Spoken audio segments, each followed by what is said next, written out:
भारत सरकार की जो खुफिया एजेंसी है या इंटेलिजेंस ब्यूरो है, इसका काम है इस तरह की गतिविधियों पर अंकुश लगाना या इस तरह की गतिविधियों पर जानकारी रखना।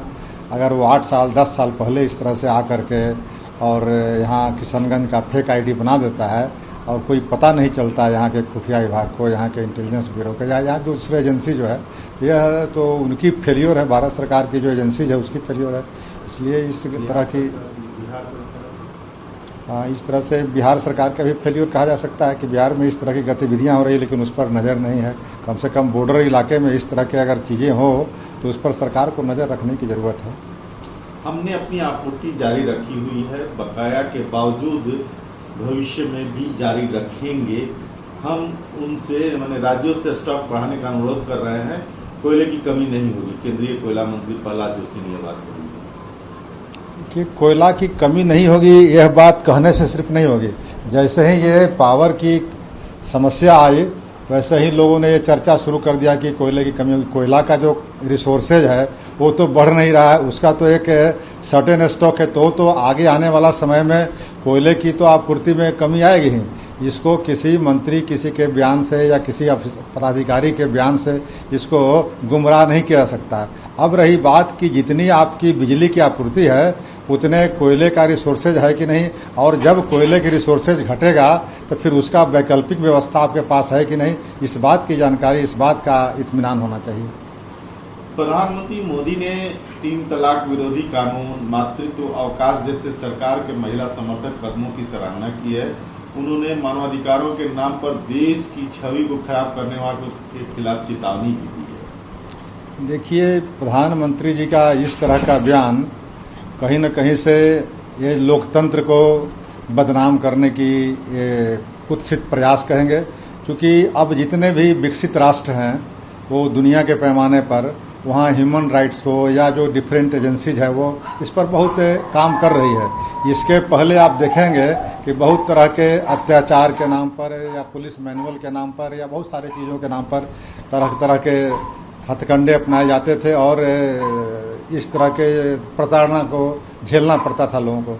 लेकिन अब ह्यूमन राइट्स जब से इंटरफेयर करती है तब से इस तरह के चीज़ें रुकी है और कमी आई है। ये पूरे विश्व के स्तर पर, अंतर्राष्ट्रीय स्तर पर अब प्रधानमंत्री को इस तरह के चीज़ों को बहुत एक संकुचित दायरे में देखना ये बहुत कहीं से शोभा नहीं देता है। इसलिए प्रधानमंत्री को इस पर पुनर्विचार करने की ज़रूरत है कि अपने जो आउटलुक है, नज़रिया जो है आज आधुनिक के देश के अंतर्राष्ट्रीय स्तर पर जो नज़रिया है उसके साथ चलने की ज़रूरत है।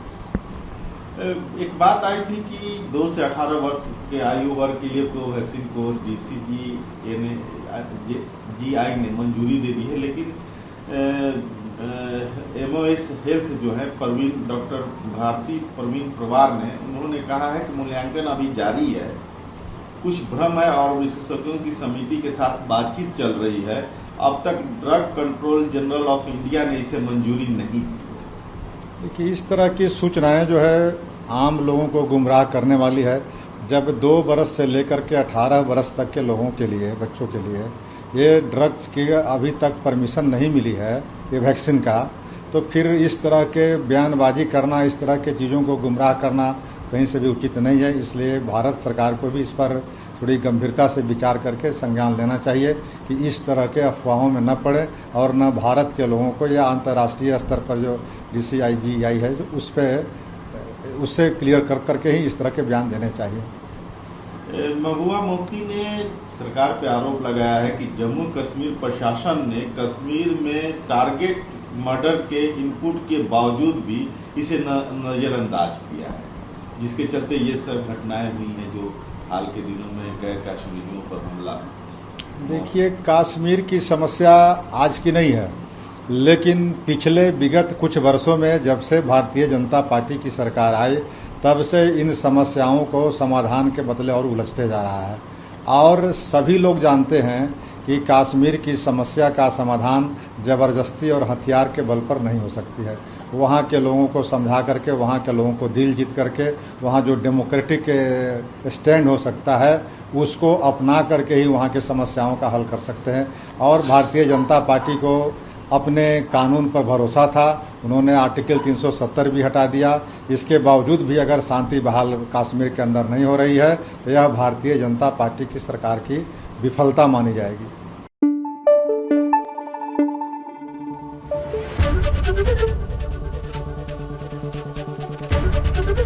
एबीपी न्यूज आपको रखे आगे।